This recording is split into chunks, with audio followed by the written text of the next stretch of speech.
آج کا جو موضوع ہے وہ ہے کہ جو اللہ تعالیٰ نے آپ صلی اللہ علیہ وسلم سے پہلے جو پیغمبر بھیجے ان کا دین کیا تھا، ان کے اوپر کس قسم کی تعلیمات اترتی تھی اسلام پر۔ ایک تھوڑی سی غلط فہمی، میں غلط فہمی کا لفظ استعمال کر رہا ہوں جو کہ مسلمانوں میں بھی موجود ہے۔ ہم یہ کہتے ہیں کہ اسلام کا آغاز حضرت محمد صلی اللہ علیہ وسلم سے ہوا، یعنی کہ اس کا آغاز حضرت محمد صلی اللہ علیہ وسلم سے ہوا۔ ایون کہ ہماری درسی کتابوں میں بھی، جو نصاب کی کتابیں ہیں، ان میں بھی عام طور پر کم و بیش یہی بات، یہی مفہوم موجود ہے، جو کہ ایک سراسر غلط فہمی کے اوپر یہ مبنی ہے۔ اب سوال یہاں یہ پیدا ہوتا ہے، چلے جی ایک لمحے کے لیے ہم مفروضہ اختیار کر لیتے ہیں کہ اسلام کا آغاز حضرت محمد صلی اللہ علیہ وسلم سے ہوا، جو کہ اللہ تعالیٰ نے کیا، اس کو ہم فی الحال مان لیتے ایک لمحے کے لیے۔ تو پھر ان سے پہلے جو پیغمبر آئے حضرت آدم علیہ السلام سے لے کر حضرت محمد یعنی کہ حضرت عیسیٰ علیہ السلام تک، حضرت عیسیٰ علیہ السلام سیکنڈ لاسٹ پروفٹ تھے نا، تو لاسٹ پروفٹ ہمارے پیارے نبی حضرت محمد صلی اللہ علیہ وسلم ہے۔ تو ان پر کون سی تعلیمات اتری، یہ ایک بہت بڑا کوشچن مارک پھر بنتا ہے۔ تو آج اسی کے اوپر ہماری بحث ہوگی، جو ہمارے پہلے دن سے لے کر آج تک چلتی آ رہی ہے، اسلام کی وسعت آپ سمجھے۔ تو آج آپ کو مزید اسلام کی ایک اور ڈائمینشن کا اندازہ ہو جائے گا کہ اسلام میں کتنی ڈائمینشن پائی جاتی ہے، اور یہ کیسے یہ یونیورسل دین ہے، یہ عالمگیر دین کیسے ہے۔ آج اسی کے بارے میں انشاءاللہ ہماری جو ہے وہ ڈسکس ہونا ہے ہر چیز کا۔ اب یہاں ایک بات سمجھ لیں کہ حضرت آدم علیہ السلام سے لے کر حضرت عیسیٰ علیہ السلام جو سیکنڈ لاسٹ پروفٹ تھے، ان کے اوپر بھی ایک ہی دین اترا ہے، ایک ہی دین اترا ہے، وہی دین جو حضرت محمد صلی اللہ علیہ وسلم کے اوپر اترا ہے، اور اسے ہم دین اسلام کہتے ہیں۔ آدم علیہ السلام کے اوپر جو تعلیمات اترتی تھیں، حضرت آدم علیہ السلام کے بعد کتنے ہزاروں پیغمبر آئے، ان کے اوپر جو تعلیمات اترتی تھیں۔ پھر حضرت ابراہیم علیہ السلام، پھر جن سے مطلب کہ یہ سارا یہودیت عیسائیت اور جسے ہم اسلام کہتے ہیں ماڈرن ٹرمینالوجی میں، تو یہ سارا کچھ حضرت ابراہیم علیہ السلام، پھر اس کے بعد حضرت اسحاق، حضرت یعقوب علیہ السلام، پھر ان کے آگے سب دین اسلام ہی کا پیغام لے کر آئے ہیں۔ ان کے اوپر کوئی علیحدہ دین نہیں اترا، یہ پہلی بات ذہن میں رکھیے گا۔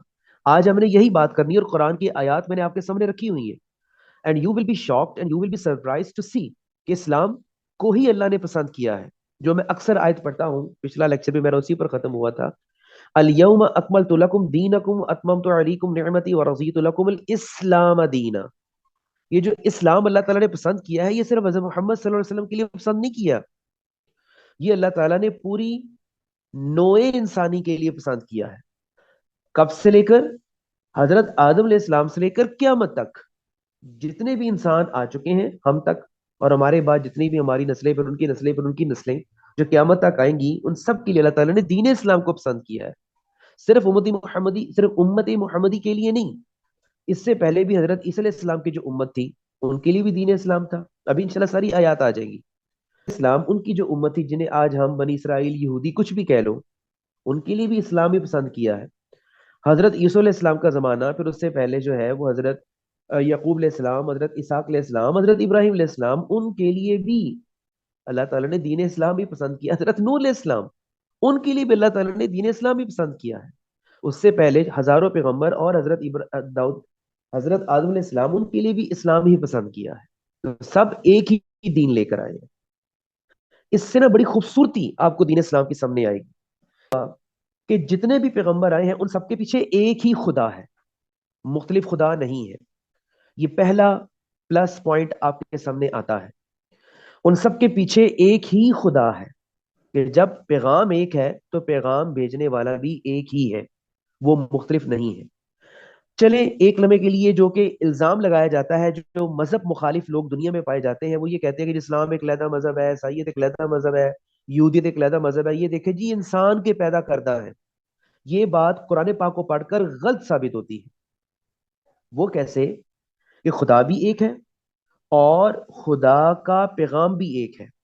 پہلا پوائنٹ یہ ثابت ہوتا ہے۔ دوسرا پوائنٹ کیا ہے، اس میں اللہ تعالیٰ کی کریڈیبلٹی ڈیولپ ہوتی ہے۔ ایسا نہیں کہ اللہ تعالیٰ نے آدم علیہ السلام پر کوئی اور تعلیمات اتاری،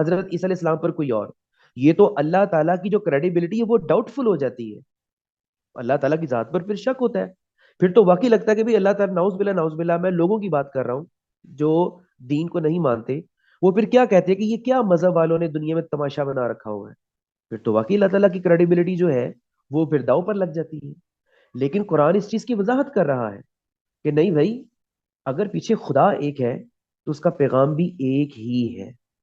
اس کا مطلب جتنی پہلے پیچھے امتیں گزر چکی ہوئی ہیں ان کا بھی قیامت، دوسرا پوائنٹ، جتنی پیچھے پہلے امتیں گزر چکی ہیں ان کا بھی جو قیامت پر جو حساب کتاب کا کرائٹیریا ہوگا وہ بھی اسلامی ہوگا. جس طرح امت محمدی کا جو کرائٹیریا امتحان کا ہے وہ بھی اسلام ہے. اس دور میں اپنے اپنے پیغمبروں کے وقت میں جو جو اسلام کو قبول کرتا ہوگا وہ مسلمان ہوں گے. اب تیسرا پوائنٹ وہ کیا ہے؟ اس کا مطلب یہ ہوا کہ جس طرح حضرت محمد صلی اللہ علیہ وسلم خود مسلمان ہے نا، وہ انہوں نے بھی تو اسلام قبول ایمان، وہ بھی تو ایمان لے کر آئے تھے نا سب سے پہلے. حضرت محمد صلی اللہ علیہ وسلم، یہ سورۃ البقرہ کے اینڈ پہ آخری دو آیات میں موجود ہے. آخری دو یا تین. اسی طرح جو بھی اسلام کو مانے گا وہ مسلمان ہے. اٹ مینس کہ حضرت محمد صلی اللہ علیہ وسلم بھی مسلمان، حضرت عیسیٰ علیہ السلام بھی مسلمان ہے، حضرت داؤد علیہ السلام بھی مسلمان ہے، بے شک ان کے اوپر زبور اتری ہے.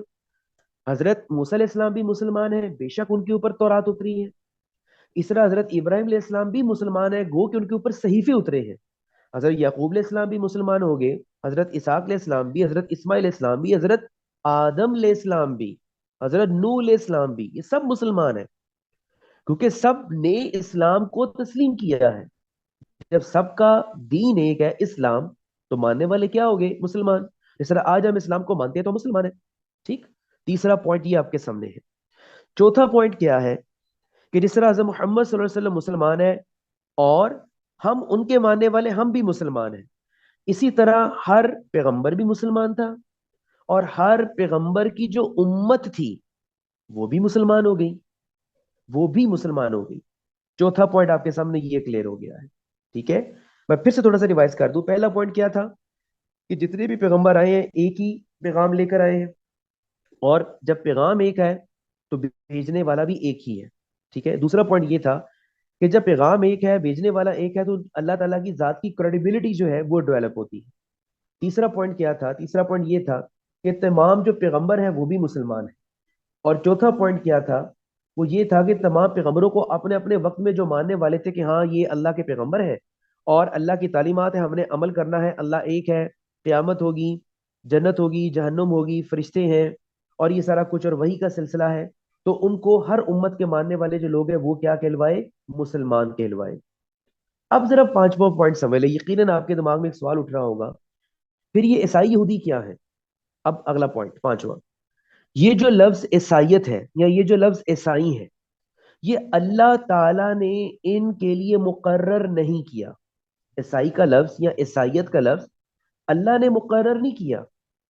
اللہ کے لیے وہ لوگ مسلمان تھے جو حضرت عیسیٰ علیہ السلام کو اللہ کا پیغمبر مانتے تھے، اللہ کو ایک مانتے تھے، تقدیر، قیامت، ہر چیز پر ایمان لاتے تھے. اللہ نے ان کو قرآن پاک میں مسلمان ہی بولا ہے. لیکن بعد میں کیا ہوا؟ لوگ اپنے اختلافات میں پڑ گئے. حضرت عیسیٰ علیہ السلام کے ماننے والے، وہ تو ہم آج جانتے ہیں کہ وہ تو حضرت عیسیٰ علیہ السلام کو اللہ کا بیٹا بھی کہہ رہے ہیں. تو انہوں نے لفظ اپنے لیے اسلام یا مسلمان پسند نہیں کیا، بلکہ انہوں نے اپنے لیے جو لفظ نکال لیا حضرت عیسیٰ سے، عیسائیت نکال لیا. عیسائیت جسے قرآن پاک میں نصارہ بھی کہا جاتا ہے. ہم کہتے ہیں نا یہود و نصارہ، ٹھیک ہے، سواد سے نصارہ، تو قرآن پاک میں نصارہ بھی بولا گیا ہے. تو دراصل نصارہ جو ہے وہ بیسیکلی اللہ نے نام نہیں دیا، وہ لوگوں نے خود اپنے لیے نام اختیار کیا ہے. یہ پوائنٹ بڑا امپورٹنٹ ہے. اسی طرح لفظ یہودی جو ہے، جو حضرت موسیٰ علیہ السلام کو ماننے والے تھے، جو حضرت موسیٰ علیہ السلام پر ایمان لاتے تھے، اللہ کو مانتے تھے، عبادت کرتے تھے، وہ مسلمان تھے. اللہ نے ان کو مسلمان بولا ہے، ابھی قرآن کی آیت آ جائے گی. لیکن یہ جو لفظ یہودی ہے اللہ نے نہیں رکھا، یہ ان یہودیوں نے خود رکھا ہے، جس کا ذکر میں نے پچھلے کسی ایک دو لیکچر میں، ایک دو لیکچر پہلے کیا بھی تھا.